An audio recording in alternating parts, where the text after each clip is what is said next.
Chapter 7. So in Chapter 7, we're going to talk about the capital asset pricing model, or CAPM as it's called. And we'll finish up the chapter talking about arbitrage pricing theory, which is also referred to as APT. The vast majority of our discussion in this chapter will relate to the CAPM. So the CAPM, or capital asset pricing model, the idea is that a security's required rate of return relates to its systematic risk as measured by the beta. So we'll introduce and discuss beta as we move forward through the chapter. So basically, the expected return on the market minus the risk-free rate, which is also referred to as the market risk premium, is equal to the A with the bar over it is the risk aversion of the average investor multiplied by the variance of the market portfolio. So sigma squared M refers to the variance of the market portfolio. The market portfolio, each security is held in proportion with market value. So we're going to go through a lot of assumptions here, and some of them were quite unrealistic. But truthfully, the CAPM or variations of the CAPM are widely used in security markets, and they are somewhat effective. So that's why we talk about them at length. So market assumptions: all investors are price takers. All information relative to security analysis and free and publicly available. All securities are publicly owned and traded. No taxes on investment returns, no transaction costs. Lending and borrowing at the same risk-free rate are unlimited. So you can see these assumptions are quite unrealistic, but they simplify the analysis. So investors' assumptions: investors plan for the same single period investment horizon. Investors are all efficient users of analytical methods.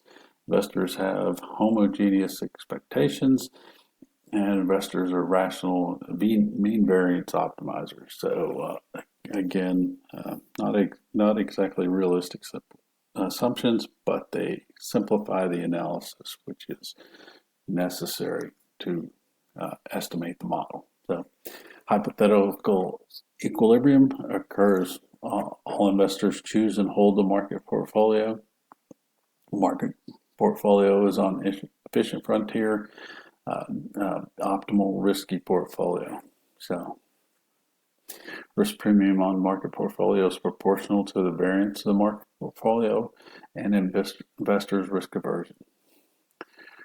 Risk premium on individual assets. So when we talk about individual assets, there will be a risk associated with those, proportional to a risk premium on market portfolio. So we'll use the market risk premium, and you multiply that by beta as part of the equation. So it's proportional to the beta of the specific security. So previously we've seen this chart. We have the expected return. We have standard deviation for the market. Risk-free rate is over here on the y-axis. The expected return on the market and the standard deviation on the market. This line creates the capital market line. Then we have our efficient frontier.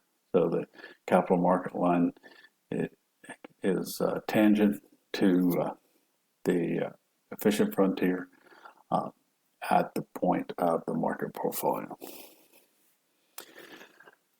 So passive strategy is efficient in the capital asset pricing model. So it's also referred to the mutual fund theorem. All investors desire the same portfolio of risky assets.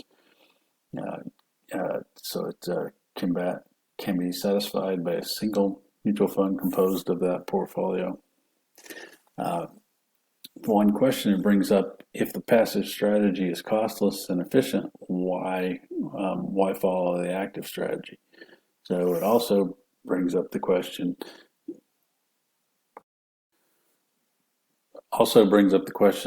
If passive strategy is efficient, who's doing the analysis?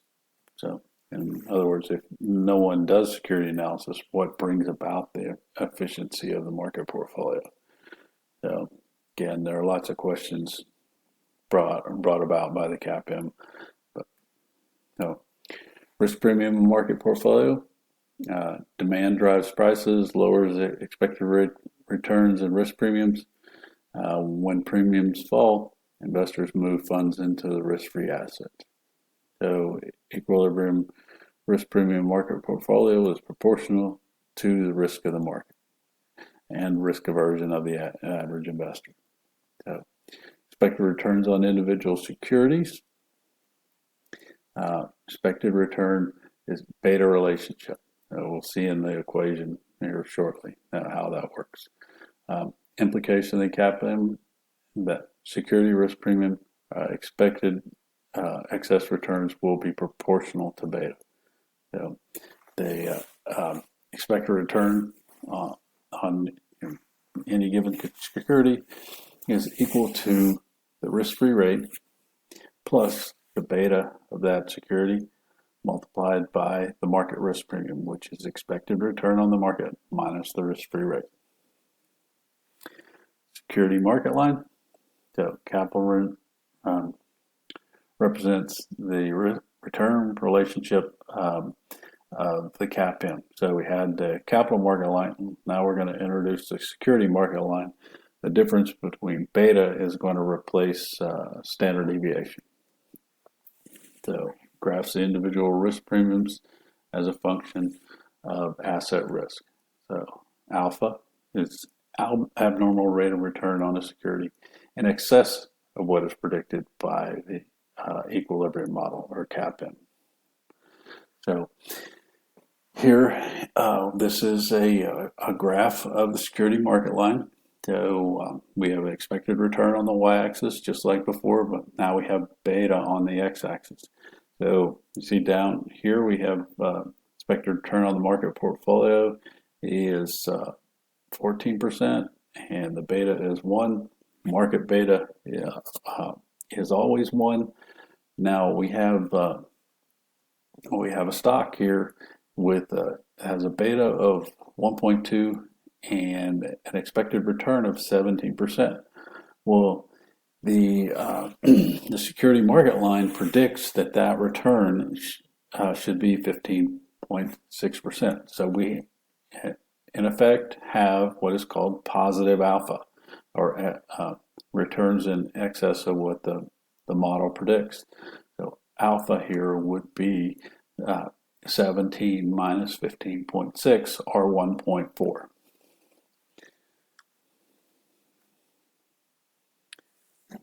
So applications of CAPM. So use the security market line as a benchmark for fair return on the risky asset. SML also provides a hurdle rate for internal projects. So we can use it in our decision-making process as well, as far as what projects to invest on and to not invest in. So.